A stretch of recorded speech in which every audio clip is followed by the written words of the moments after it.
జగన్మోహన్ రెడ్డి ఒక్కడే సోనియా గాంధీతో ఢీకొట్టాడు, రాహుల్ గాంధీతో ఢీకొట్టాడు, చంద్రబాబు నాయుడు గారితో అయితే ఢీ కొడుతూనే ఉన్నాడు, కిరణ్ కుమార్ రెడ్డి గారితో ఢీకొట్టాడు, రోసే గారితో ఢీకొట్టాడు, పవన్ కళ్యాణ్తో ఢీకొట్టాడు, సిపిఐ నారాయణ గారితో ఢీ కొడుతూనే ఉన్నాడు, బీజేపీ సోమవీర్రాజు గారితో ఢీ కొడుతూనే ఉన్నాడు, సిపిఐ రామకృష్ణ గారితో ఢీ కొడుతూనే ఉన్నాడు, ఆంధ్రజ్యోతి దాంతో ఢీకొంటున్నాడు, ఆనాడు పేపర్ తోటి ఢీకొంటున్నాడు, 9 టీవీ దాంతో ఢీకొంటున్నాడు, 5 టీవీ దాంతో ఢీకొంటున్నాడు. కుట్రలో కుతంత్రాలని రాజకీయంగా చాకచక్యంగా ఎదుర్కొంటున్నాడు రాజుగారు. బాబు గారి టైం అయిపోయింది, ఆయన్ని ప్రజలు నమ్మే స్థితిలో లేరు. ఇక ఈయన ఉత్తరం బాబు గారు ఉత్తరం రాసేస్తే పప్పు సింహం, సన్ ఆఫ్ తుప్పు సింహం, జూబ్లీ హిల్స్, ఉత్తరం అని రాసి ఉత్తరం కార్డు పడేస్తే వెళ్ళిపోతుంటాయి ఆయన ఇంటికి. పోస్ట్ మ్యాన్లకు కూడా అంత బాగా తెలిసిపోయింది అడ్రస్.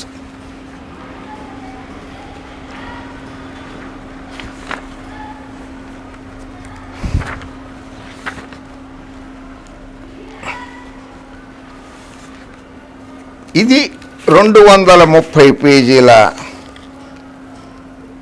కౌంటర్ అఫిడవిట్ ఆంధ్రప్రదేశ్ రాష్ట్ర ప్రభుత్వం సుప్రీంకోర్టులో ఫైల్ చేసింది. 230 పేజీలు.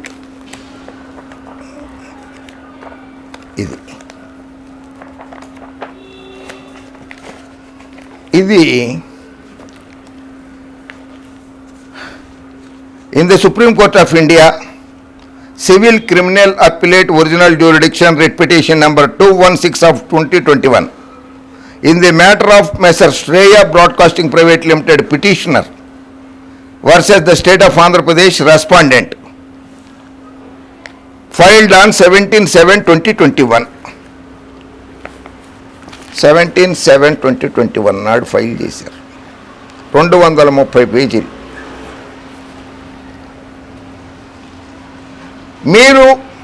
మీకు సహకరించిన ఛానళ్ళు, మీకు సహకరించిన యాంకర్లు, మీకు సహకరించిన బాబు గారు, లోకేష్ బాబు గారు అందరూ కూడా ఈ అఫిడవిట్లో ఎవరెవరు ఏమేమి మాట్లాడారు అన్నది క్షుణ్ణంగా కూడా ఉన్నది. సుప్రీంకోర్టుకే నివేదించారు. ఇప్పుడు చూడాలి అసలు రంగు, అసలు రాజకీయం ఇప్పుడు మొదలైంది. కానీ ఈ కేసు విచారణకు వచ్చేసరికి మొదలైంది అసలు కథ. మాకు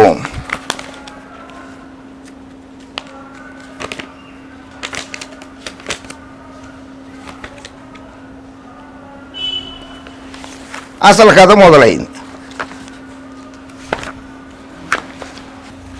anti national are anti government, what is sedition?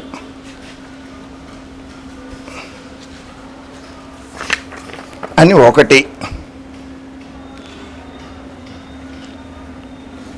ఈ సెడేషన్ యాక్ట్ ప్రకారంగా 2014 నుంచి 2019 వరకు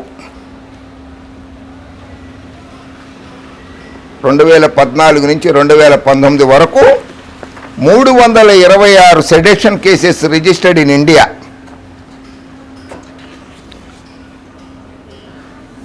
6 కేసుల్లో మాత్రమే కన్విక్షన్ అయింది, శిక్ష పడ్డది 326లో.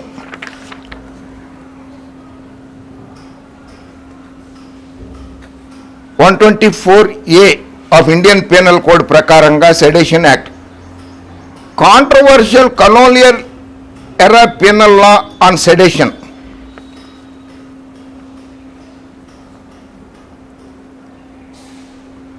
ఛార్జ్ షీట్లు 141 కేసుల్లో ఛార్జ్ షీట్ ఫైల్ చేశారు. 2020ది హోమ్ మినిస్ట్రీ ఇప్పటిదాకా తయారు చేయలేదట.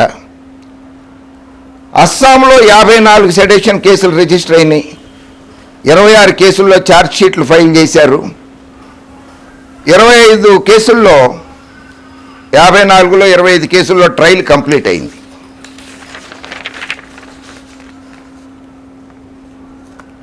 అయితే ఒక కేసులో కూడా శిక్ష ఇంకా ఖరారు కాలేదు. జార్ఖండ్ రాష్ట్రంలో 40 కేసులు నమోదైతే 124A ఐపీసీ కింద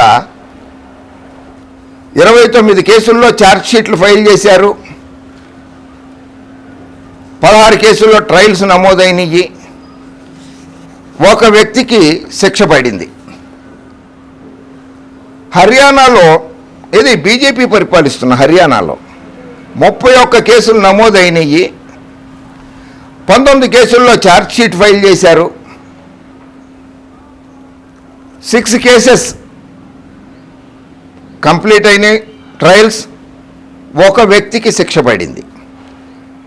బీహారు, జమ్మూ కాశ్మీర్ అండ్ కేరళ 3 రాష్ట్రాల్లో కూడా 25 కేసులు తప్పు నమోదైనాయి. ఈ 124A సెడేషన్ యాక్ట్ రాజద్రోహం కేసు కింద. Bihar and Kerala could not file charge sheet in any of the cases. Jammu and Kashmir filed a charge sheet in 3 cases.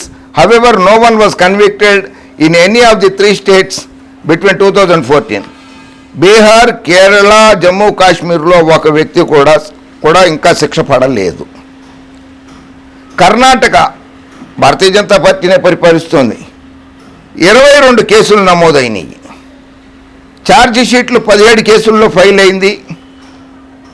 Trial ఒక్క కేసు కూడా రాలేదు, ట్రయల్ కాలేదు.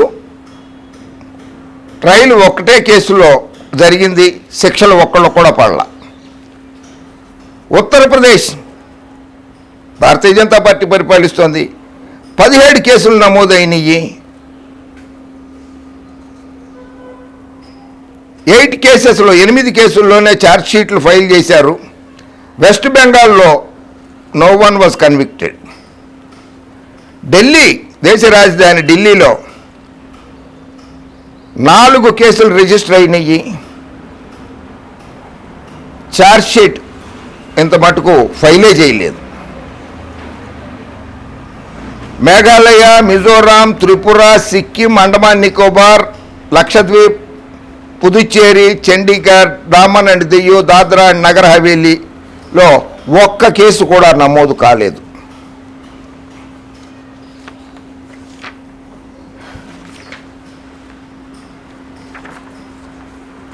On July 15th, the Supreme Court bench headed by Justice Sri N.V. Ramana garu agreed to examine the pleas filed by the Editors Guild of India and former Major General challenging the constitutionality of Section 124A sedition in the IPC.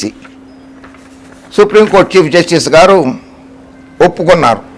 ఇది రాజ్యాంగంగా బద్ధమా కాదా అన్నది నిర్ణయించడానికి editors guild వేసినటువంటి కేసుని విచారించేటప్పుడు ఇది రాజ్యాంగబద్ధమా కాదా అన్నది తేలుస్తారన్న. ఇది రాజ్యాంగబద్ధం కానప్పుడు రఘురామకృష్ణరాజు గారి మీద పెట్టిన కేసు కూడా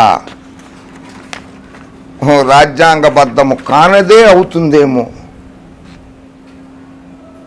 ఆయన మీద కేసు కూడా ఉండకపోవచ్చేమో రాజ్యాంగబద్ధం కానట్లయితే.